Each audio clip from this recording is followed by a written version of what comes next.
Kebun mini dan taman sebagai eh, relaksasi, dan tampilannya seperti ini teman-teman. Ini beberapa sekitar belum selesai pekerjaan, sekitar hampir 6 bulan. Nah begini teman-teman, inilah. Nah,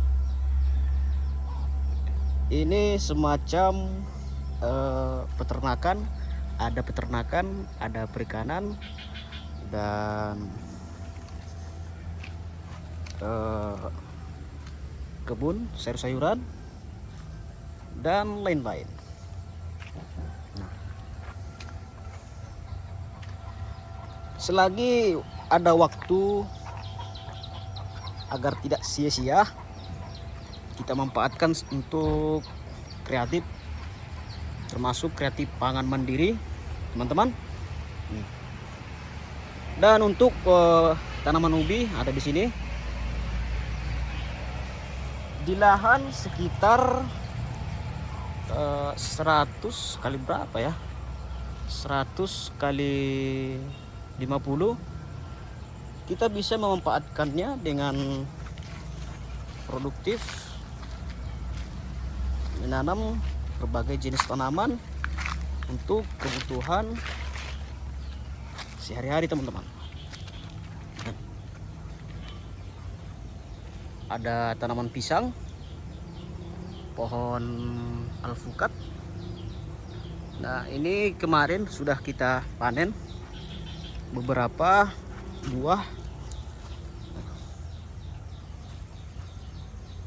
Ada juga ini pohon mangga belum kita petik teman-teman, masih kecil.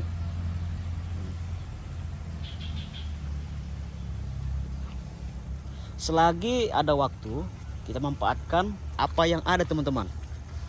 Makanya di zaman tahun sekarang ini ya tidak ada cerita untuk menganggur, apalagi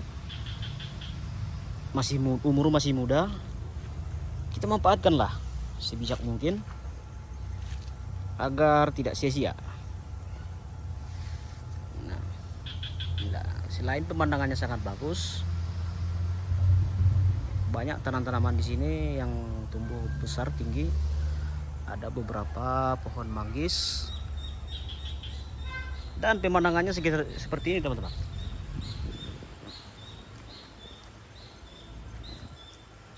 Cukup sejuk untuk rumah slow living, slow life. Gimana teman-teman? Untuk rumahnya ya seperti ini, tidak bagus ya, pelan-pelan teman-teman ya. Kalau mumpung masih ada tenaga, mindset positif, teruslah berkarya teman-teman.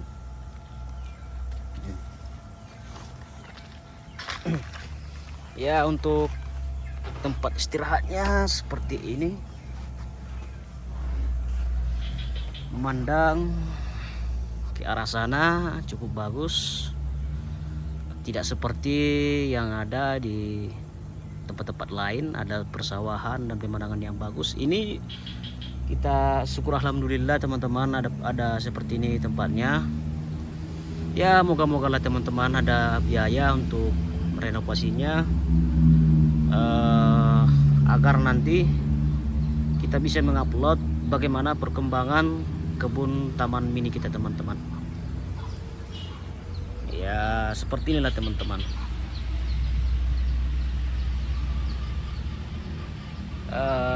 Kegiatan kita sehari-hari seperti biasa, yaitu menyadap karet. Tidak ya, alhamdulillah dapat untuk uang rokok teman-teman, uang rokok sama uang minyak, itu aja. Makanya ada sedikit inspirasi daripada apa ya yang bisa kita manfaatkan. Waktu itu kita pernah di fase lagi down teman-teman, tidak punya pikiran suntuk, hati lagi wah banyak lagi teman-teman. Soal kegagalan kita rasa ya alhamdulillah bisa jadi pelajaran dan motivasi untuk terus maju teman-teman. Tidak ada, walaupun banyak kegagalan, banyak yang kita lalui, pedih, sedih, dan air mata yang tidak sanggup lagi untuk keluar, kita jadikan sebagai bahan bakar untuk merajut kembali semangat. Soalnya ketika pikiran kita lagi udah tenang dan hati kita nggak lagi sempit, mudah-mudahan peluang akan terbuka teman-teman. Saya kira bukan peluang yang nggak ada teman-teman, tapi pikiran kita kadang-kadang yang terlalu fokus dengan masalah sehingga kita sulit untuk bertindak. Contoh, kemarin saya pernah mengalami resign dari kantor perkantoran. Ada istilahnya dirumahkan lah untuk dinas-dinas yang mengabdi honorer. Ya mungkin dalam hati bukan di sini rezeki saya, aku bilang. Lagian di dalam sebuah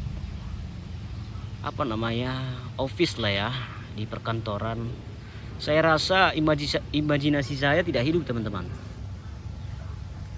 Imajinasi saya tidak hidup dikarenakan ya kerjanya pasif itu aja, ngetik dan lain-lain.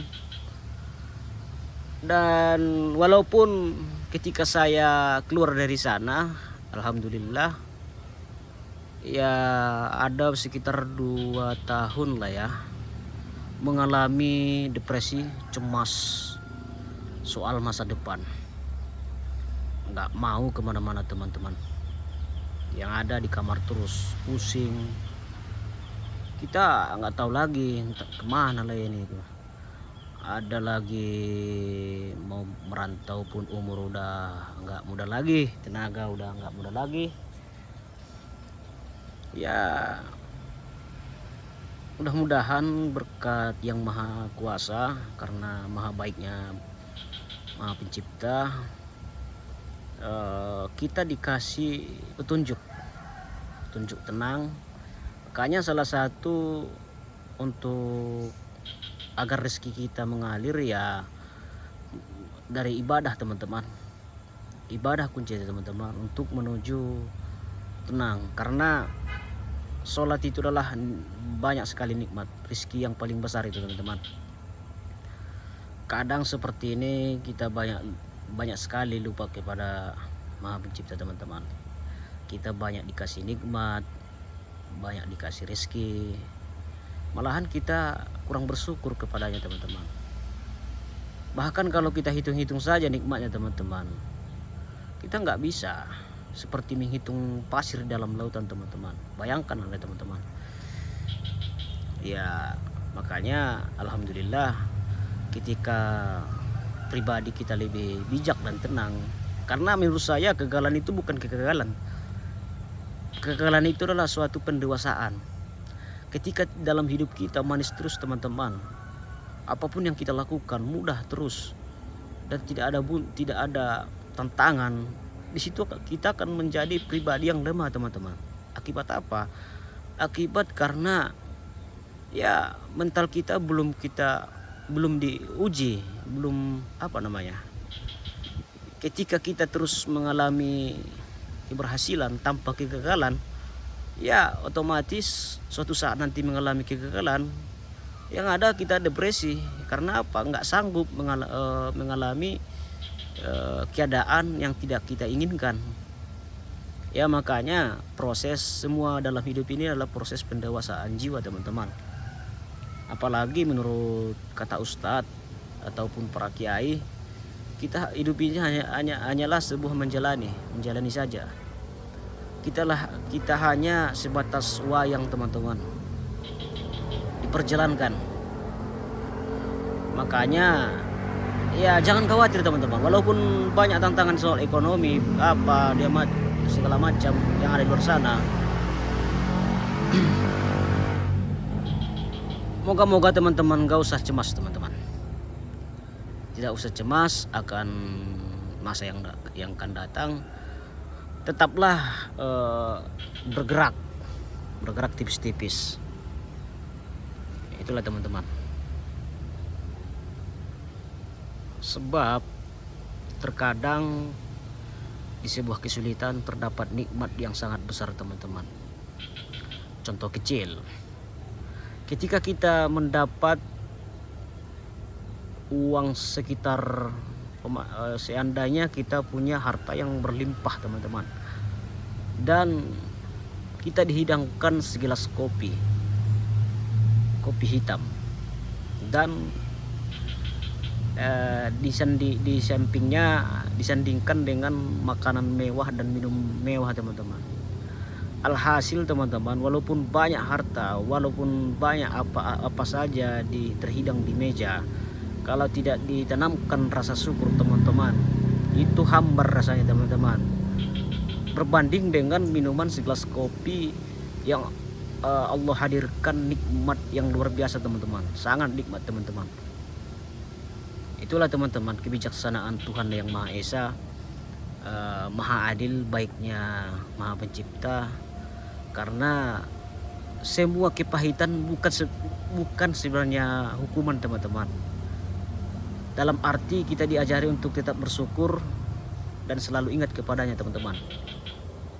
Karena setiap detik, setiap tidak terhitung detik, kita butuh kepadanya teman-teman. Sangat butuh teman-teman. Hanya saja kita lupa karena rutinitas dan aktivitas yang terlalu sibuk memikirkan dunia ini, kita lupa kepadanya teman-teman. Ya gimana lah teman-teman. Makanya ketika ada kebun mini ini, kebun produktif ini, kita bisa menenangkan pikiran sekalian relaksasi teman-teman.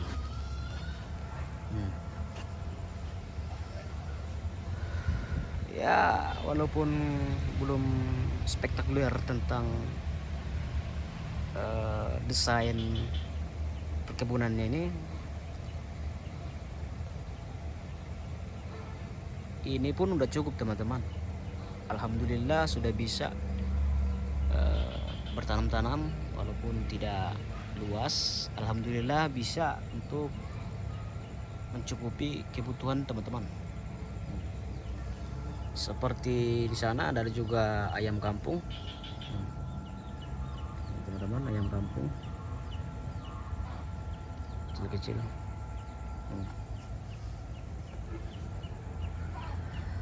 Kemarin ketika pembuatan kolam ini teman-teman udah berisi air,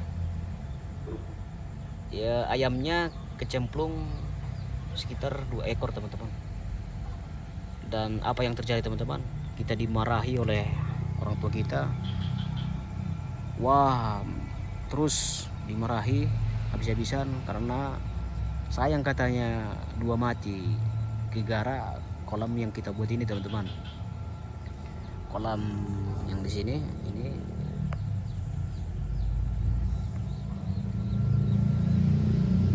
sering berlambatnya waktu, ya masalah itu pun selesai. Kemarin hampir saja dirombak, ditutup kembali, tapi ya proses yang mengerjakan kita sendiri, keringat kita sendiri, masa kita tutup lagi. Nah disitulah kedua orang tua kita tidak lagi menyuruh untuk menutupnya. Makanya ya terus walaupun banyak tantangan rintangan untuk produktif, tetap berjalan, tetap konsisten. Karena apa yang menurut kita ya baik, itu kerjakan. Jangan terkadang apa yang menurut banyak katakan itu belum tentu benar teman-teman. Terkadang apa yang menurut hati kita benar itu yang paling benar, hati nurani yang paling dalam. Ini waktu hampir menjelang petang, tengah jam 5.30 teman-teman, hampir mau menuju maghrib. Beginilah suasana perkampungan di desa ini. Asri, udaranya asri, sejuk, belum tercemari. Paling ya di sekitar dari depan rumah dan belakang rumah sekitar hampir 50 cm teman-teman. 5 meter. Enggak, 100 meter. Itulah teman-teman. Dan untuk video kali ini terima kasih. Assalamualaikum warahmatullahi wabarakatuh.